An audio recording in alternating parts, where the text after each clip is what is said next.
Okay, so again, good evening.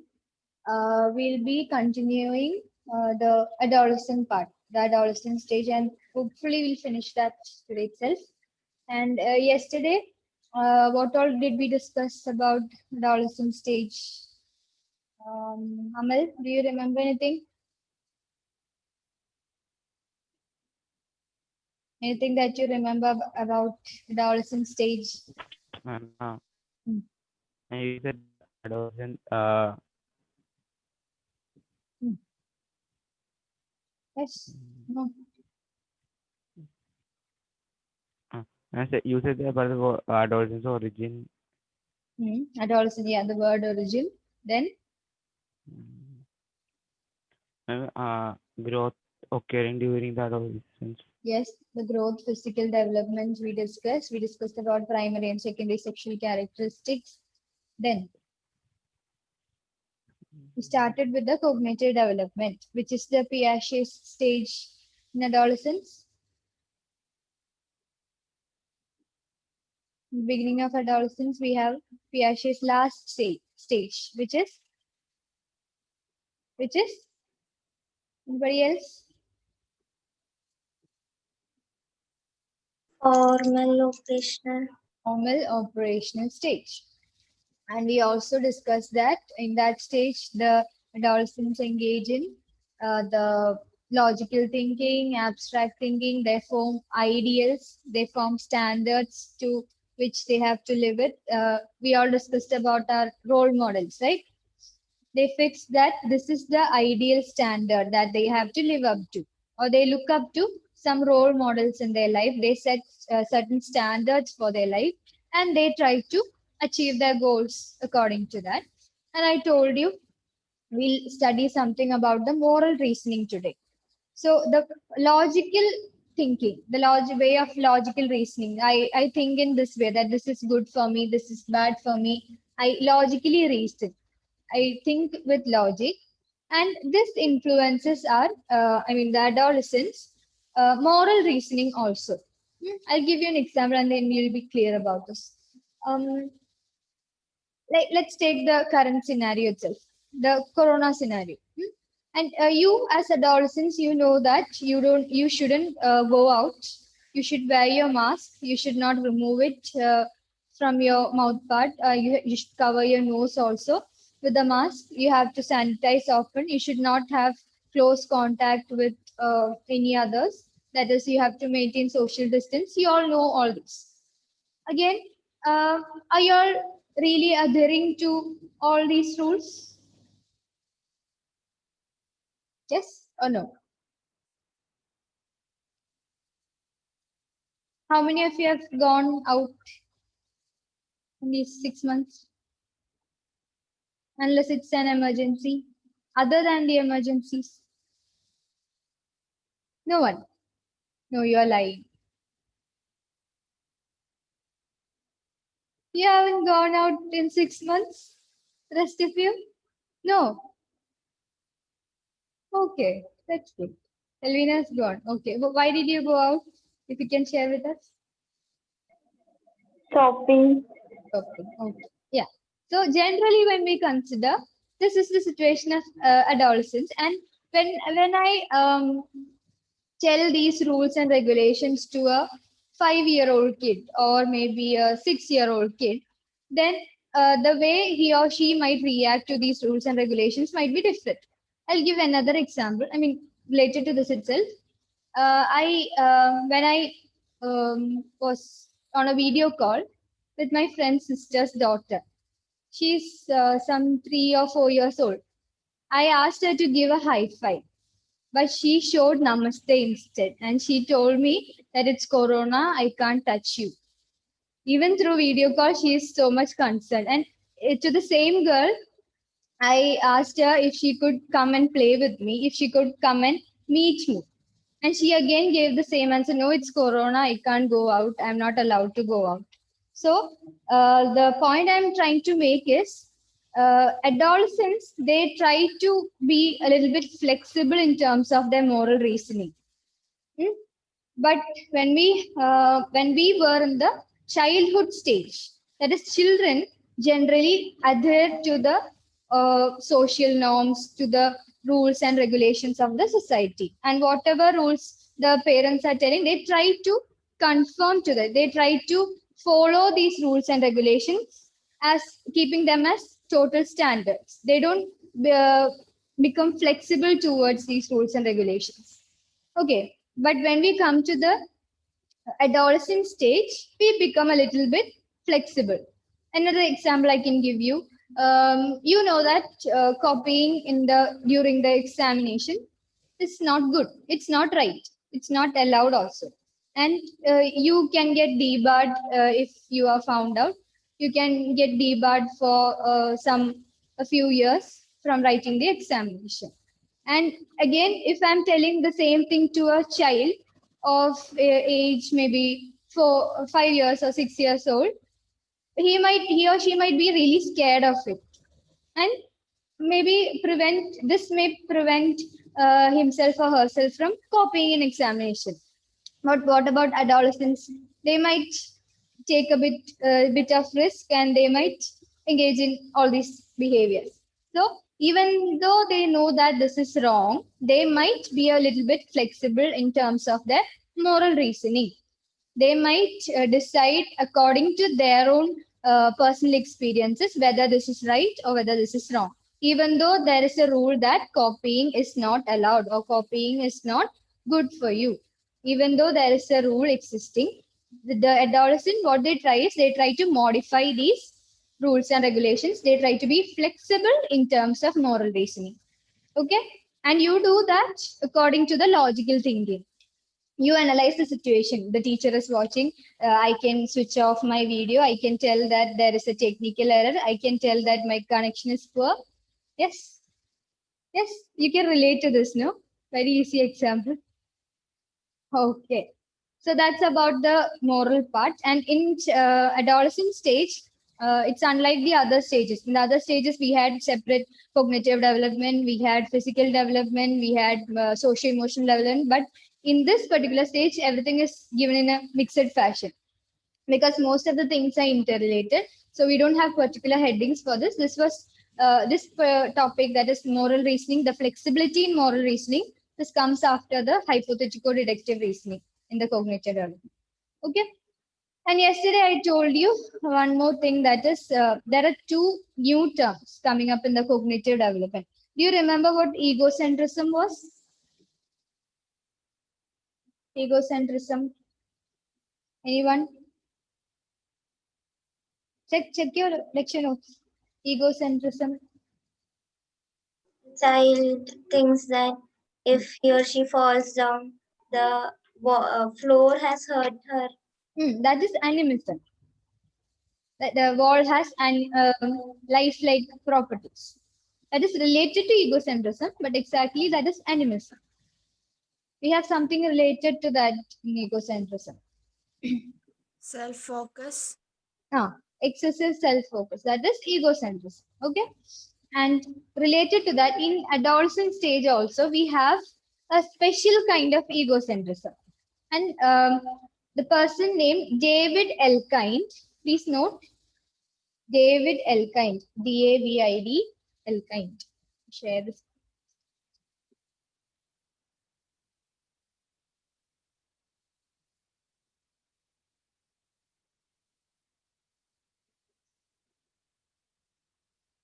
You can see the screen, right? Yes. The black screen. Black or white? Black. Black. Just a minute.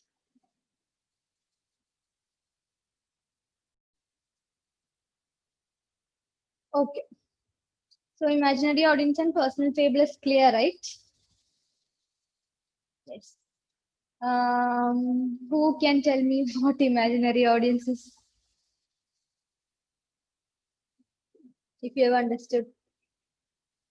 Ashish, you tell me. He vanished now. Come on. Whatever you understood, you tell me. It's okay if it's right or wrong, no problem.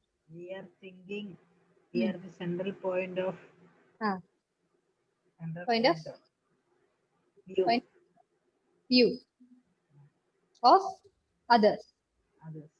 Yes. Okay. That's somewhat the concept. Okay. Personal fable. Oh, tell me, Raina. Personal fables means like we say tell to parents, you won't understand me, you won't understand what I'm telling.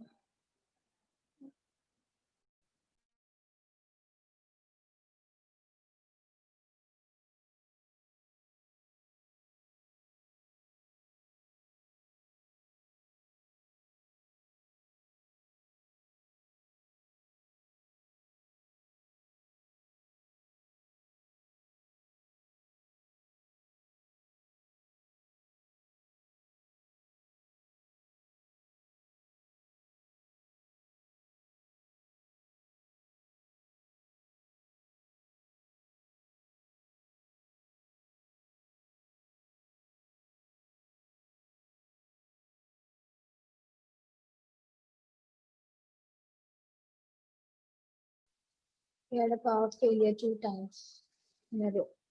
Okay. So back to what we were discussing. Yes. Any doubts in that topic? Personal fable and the other one. Which was the other one, Elvina? Personal fable Imaginary audience. and the components of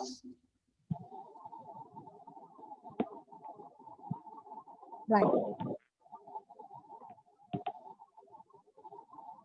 By David Elkanis. That is okay, but they are the components of what? This is what we call reverse learning. Now, if I ask from old age back to prenatal stage, the child would be dead in the middle stage instead. Anybody? They are the components of Egocentrism. egocentrism. The components of special kind of or the unique egocentrism present in adolescence. Okay. Okay. Now, one more topic that we have in adolescence is the formation of identity. When you yourself ask, "Who am I?"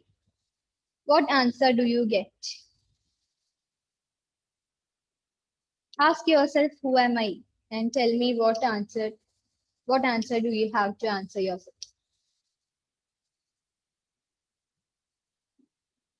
Grishma, start. Where did Ashish go? Left. Yes, Grishma. Daughter of Daughter of? Joshi Joseph Pushpa Joshi. Okay. Then Meghna. Yes. Anything Me- else? Sorry, just a minute, Meghna. Anything else, Grishma? Then student of Dr. Raju Davis. Student of Dr. Raju Davis International School. Then that's all. Okay. Yes, Meghna. Who am I? Who are you? I am myself and the daughter of Madhu and Suni. Then I think that's all. Okay. Raina. Who are you? I'm myself and daughter of Anup Vincent's Major. Yes, yes. You don't look this now. Then I think. those two answers are gone. Anything else? Daughter of is cancelled. Myself is cancelled. Anything else? I'm in India. Hmm? Who was that? Sana, Sana. Did you tell? I didn't hear you. I am an Indian. I'm an Indian. Yes. Raina, give me one more point. You're myself and daughter of is cancelled. You have to give me another point. Ashish, who are you?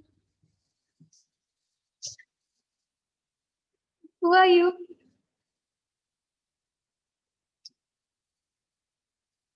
Who are you? Ashish. Very good, Ashish. Then he has no clue what is happening here. You'll get to know. Just a minute, Ashish. Elvina, who are you? I'm Elvina Joy, Then and no daughter of no myself, no Indian. I'm an elder sister of my sister. Okay. Elder sister of your sister. You have a younger sister also?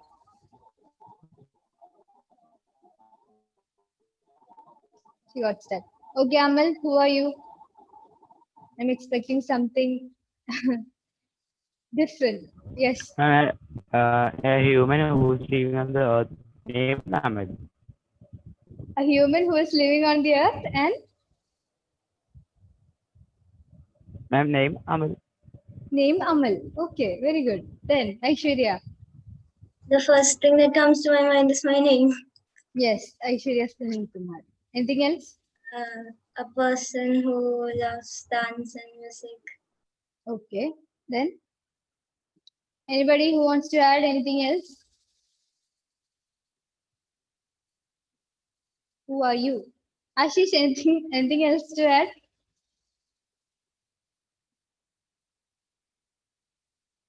Nothing, no?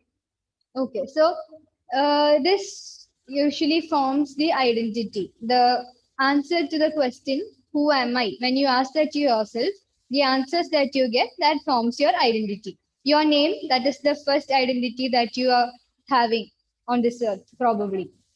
And as a human, as a daughter, as a son, you'll get other identities. But the moment you're born, you're given a name, and it is from this particular name that you are being identified in the rest of the lot, right?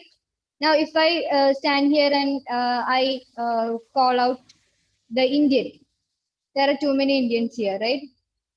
If I call out the person who likes music and dance, there are too many people who loves music and dance. And if I call out the humans, we all are humans.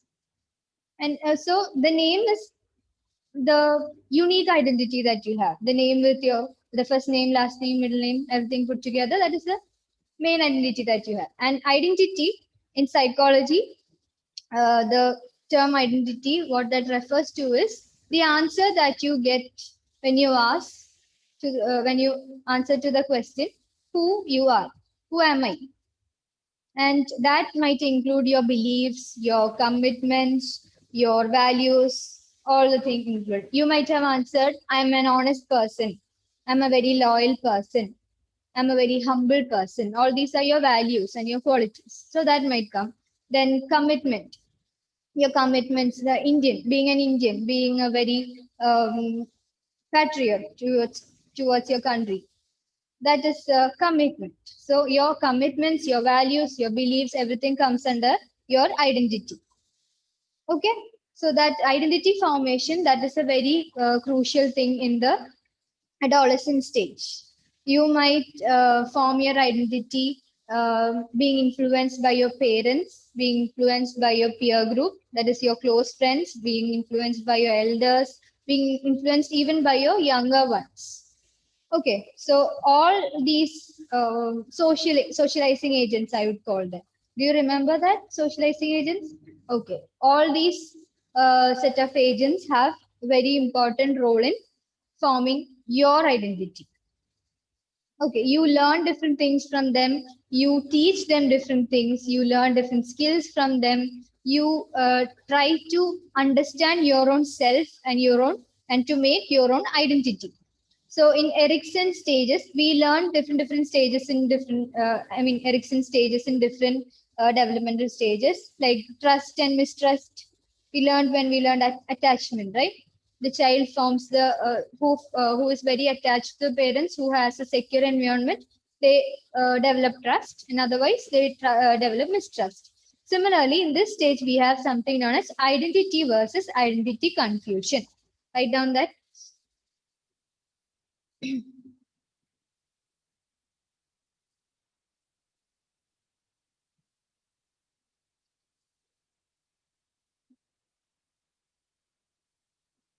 Identity versus identity confusion.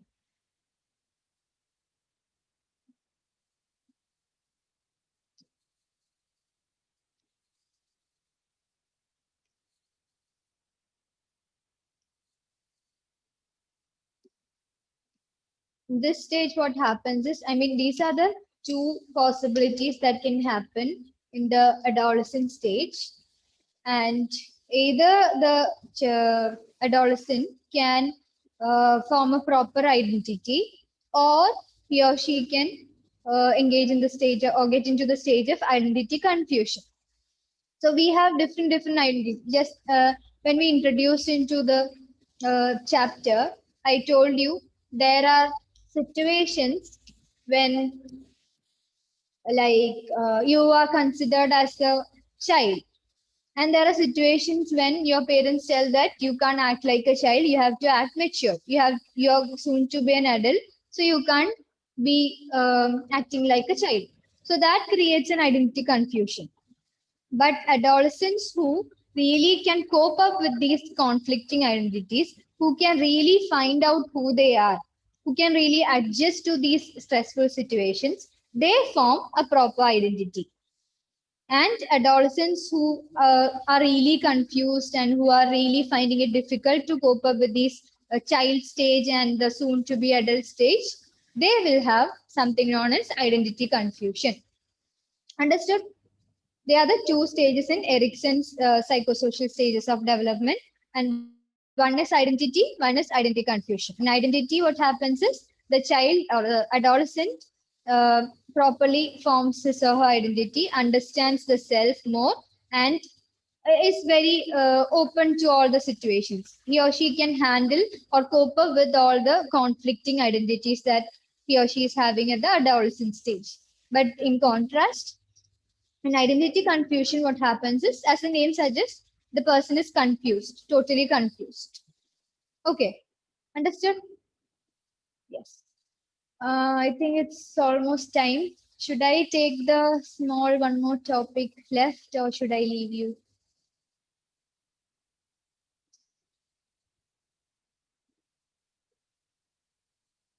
Tell me, what should I do? Amal, tell me, what should I do? Should I continue the class or should I leave? He needs time to think. That will take another couple of 10 minutes. Yes, Amal.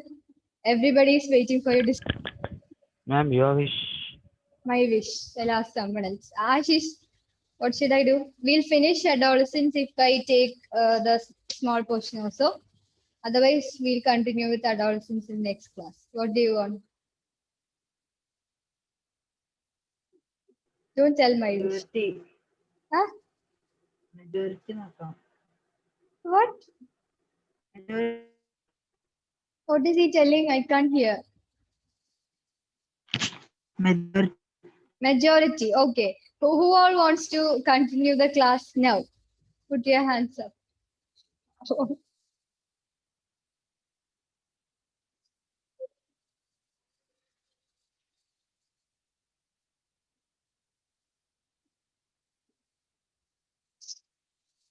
Wow. Amal, at least you have said, please take the class, ma'am. Nobody wants the class? And we continue the class. Okay, one. Anybody else? You can continue. Okay, 3, 4. Can continue the class. That's the majority. Okay, fine. Somebody left. Who was that? Ashish. Very nice. Okay, I'll just finish it off fast. Where was the PPT? Just a minute. Okay. Next topic is some major concerns in the stage of adolescence. And we have 3 major concerns in our syllabus. That is, one is delinquency. This is the one. Then we have substance abuse. Then we have eating disorder. Okay. And the first one is delinquency. Delinquency includes all the behaviors, including the antisocial type of behaviors, and the criminal acts that the adolescents engage in. Then we have the legal offenses, the socially unacceptable behaviors, the behaviors that are not accepted in the society. All that falls under the category of delinquency.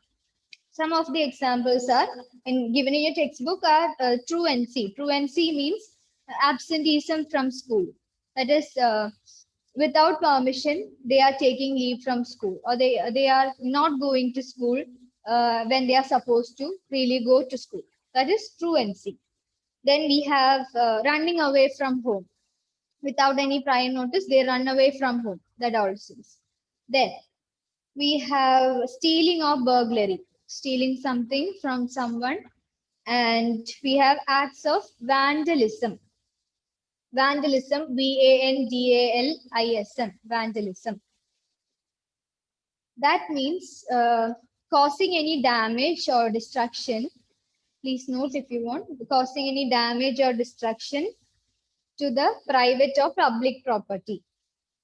That is acts of vandalism. Okay, so that falls under the category of delinquency. And maybe the adolescents might engage in these behaviors either to get popular among the peer group, to gain more attention, because of to reduce some kind of stress they are going through. All these factors can be reasons why they engage in delinquency, or they might be coming from very a family background where they have very stressful situations, they have lots of violence going on around them. All those might be reasons to engage in delinquency. So what are the examples of delinquency? Who can tell me? Grishma? Vandalism, theft, um, Running away. antisocial behaviors, running away from home. Not in school. What is that called? Truancy. Truancy. Okay. So I hope it's clear from the picture itself, right? The stealing, damage, the window breaking, all those things comes under the acts of vandalism, causing damage or destruction to someone's private or public property. Then stealing, burglary, running away from home, all these comes under delinquency. That is one issue, one challenge or one concern in the stage of adolescence. Then we have substance abuse. Substance abuse means abusing any substance. That is, substances might include, you might know, you tell me. Meghna, what are the substance abuse by adolescents? Substances. Overwork, over school works, Hmm? overwork, I'm asking what are the substances abused?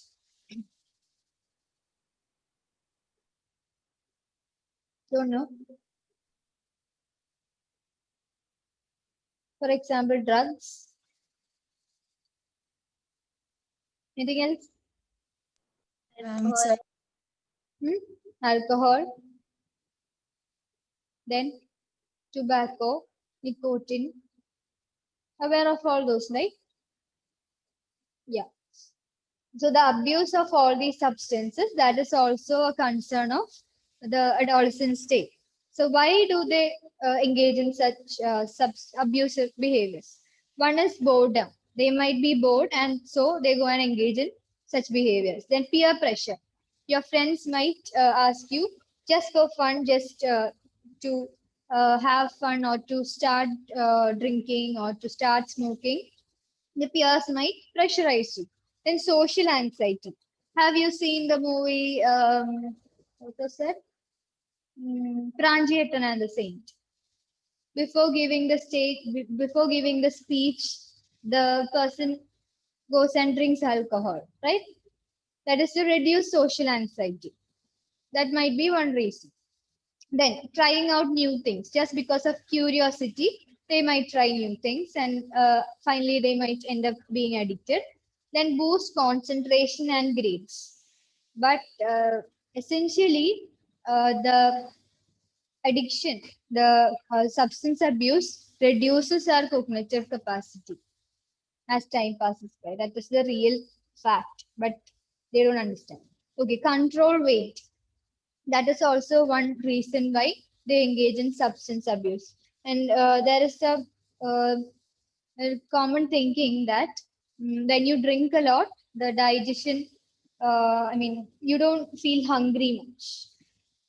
So you don't have to eat again. So indirectly, you control your weight. That might be one reason why they engage in substance abuse. So this is again another concern for the adolescent stage, and this has to be taken care of. Now, again, one major problem that is seen in the substance abuse scenario is when you have any stress, you engage in you take in these substances excessively, and then you won't be able to deal with or cope with the situation. So you can't develop your coping skills and your responsibilities. In turn, what do? You engage in taking these substances. So you, in further in life, you can't properly develop your coping skills and your responsibilities. And whenever, again, in another situation, when you engage in this stressful behavior, when you have any stress in your life, you again go resort to these substances. You can't again face this situation. You can't overcome this situation. You won't have proper coping skills and the other responsible skills to overcome this. That is one major problem when you engage overly in this substance abuse. So after delinquency, substance abuse is a concern. Then eating disorder. Have you heard about eating disorders? Anyone? No? New term? Okay. We have two eating disorders. One is anorexia nervosa and the other one is bulimia nervosa.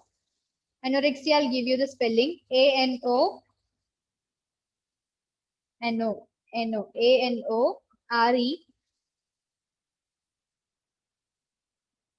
A-N-O-R-E-X-I-A. Anorexia nervosa. Nervosa, you have the spelling here. Anorexia nervosa. And the second one is bulimia nervosa.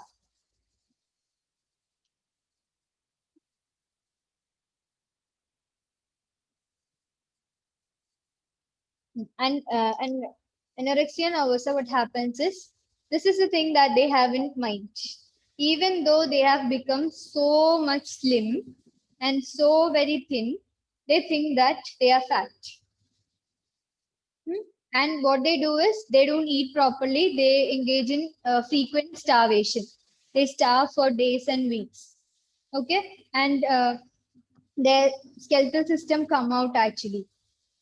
Not actually, but it would be visible.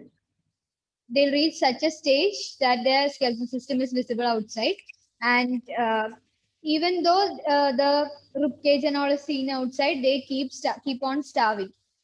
And it is because they have a mindset that they are fat. And even if they see a piece of cake, even if they see a piece of sweet, they think, no, that's a lot of calories. I can't take in that. That's the thing that they usually say. Okay, and it is an eating disorder, and this is one of the main disorders seen in females. There are more percentage of females than in males, this disorder. And the other one, bulimia nervosa, is again, they are concerned about their weight, but what they do is, they might try starving, and after a period of time, they start binge eating. They'll hide from their parents, or they hide from their elders or whoever's at home, or maybe friends, and they start binge eating. They eat a bit, then they induce vomiting. They eat, they vomit. They eat, they vomit. That's what happens in bulimia nervosa. Okay, they are concerned about their body, concerned about their body weight, body structure and all, but again, they eat, but they vomit it. They self-induced vomiting happens. That is, they themselves put hands in the mouth and then vomit, purging. We call it purging. P-U-R-G-I-N-G. Note it, P-U-R-G-I-N-G, purging. So this is in bulimia nervosa, we have a cycle. They binge eat, then they purge. They binge eat, again they purge. Okay, that is, they keep on eating, Then they vomit out whatever they ate. Again, they go and eat. Again, they keep on vomiting. You can Google the pictures for these anorexia and bulimia also. It's very interesting. And you can read case studies also. It's really, really interesting, the eating disorders. This is just two of the eating disorders. We have more. These are the most common. And the eating disorders, they are seen more in females than in males. So that is about the concerns of adolescents. And thank you for patiently waiting until 6 o'clock. Yes, any doubts in the major concerns? Delinquency, which is the rest of the two? Ashish? Which are the other two? Delinquency? Which was the last one? Just now we studied? Eating? Bulimia. Bulimia, no, not bulimia, it's bulimia. Bulimia. Bulimia, anorexia. Anorexia. What are they? They are eating disorders. Eating disorders. Late, right? Feel fat. Feel fat. Read the textbook and you will understand clearly. And what is the second one that we studied? Amal? After delinquency? Ma'am, substance abuse. Substance abuse. Okay. So substance abuse, delinquency, and eating disorders comes under the major concerns. Some concerns of adolescent stage. And with that, we end the adolescent stage. Now we have adulthood and old age. That's quite easy. We'll complete the chapter with the next class, I hope. If power failures are not there, and if you guys give me extra time, we can complete. Okay, yeah. So that's it. And yeah, that's it. Thank you.